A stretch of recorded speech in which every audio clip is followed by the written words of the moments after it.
नमस्कार दोस्तों, pro people news में मैं आपका स्वागत करता हूं। गृह मंत्री अमित शाह ने महत्वपूर्ण बयान में कहा है कि नागरिक संशोधन कानून CAA पूरे देश में लागू होगा। ये देश का कानून है, किसी राजनीतिक पार्टी का नहीं, इसलिए इसको पूरे देश में लागू किया जाएगा। उन्होंने कहा कि इस वक्त सरकार का पूरा फोकस कोविड-19 के वैक्सीनेशन कार्यक्रम पर लगा है। जैसे ही ये पूरा होगा, नागरिक संशोधन कानून पूरे देश में लागू कर दिया जाएगा।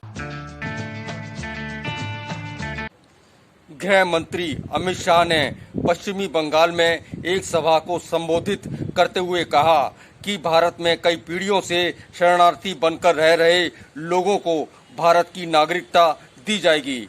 ये नागरिकता बांग्लादेश, पाकिस्तान और अफगानिस्तान से आए लोगों के लिए होगी, जो उत्पीड़न का शिकार होकर भारत आकर शरणार्थी बनकर रह रहे हैं। ऐसे सभी पात्र लोगों को भारत की नागरिकता मिलेगी। उन्होंने कहा कि कोरोना महामारी के चलते CAA को लागू नहीं किया जा सका था। ये देश का कानून है, इसलिए ये पूरे देश में लागू होगा। उन्होंने कहा कि भारत के मुसलमानों में इस कानून को लेकर भ्रम फैलाया गया है। इस कानून से किसी भी व्यक्ति की नागरिकता छीनी नहीं जाएगी, बल्कि ये शरणार्थियों को नागरिकता देने का कानून है। कोई भी सरकार इसे लागू होने से रोक नहीं सकती। पश्चिमी बंगाल और असम में लाखों की संख्या में बांग्लादेश से शरणार्थी आए हैं। उनको नागरिकता देकर इस समस्या को समाप्त किया जाएगा। CAA के पूरे देश में लागू होते ही भारत में लंबे समय से रह रहे वैध शरणार्थियों की समस्या समाप्त हो जाएगी।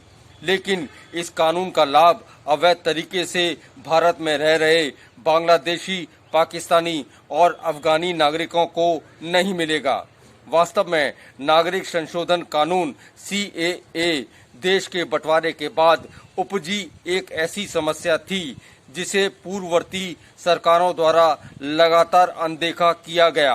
क्योंकि अब इस पर कानून बन चुका है, इसलिए अब वक्त आ गया है कि दशकों से भारतीय नागरिकता के लिए तरस रहे लगभग 1 करोड़ से ज्यादा लोगों को इंसाफ दिया जा सके।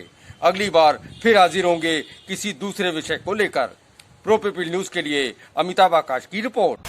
लेटेस्ट न्यूज अपडेट के लिए हमारे चैनल को सब्सक्राइब करें और साइड में दिख रहे नोटिफिकेशन बेल आइकन पर क्लिक करके हमारी वीडियो को सबसे पहले देखें।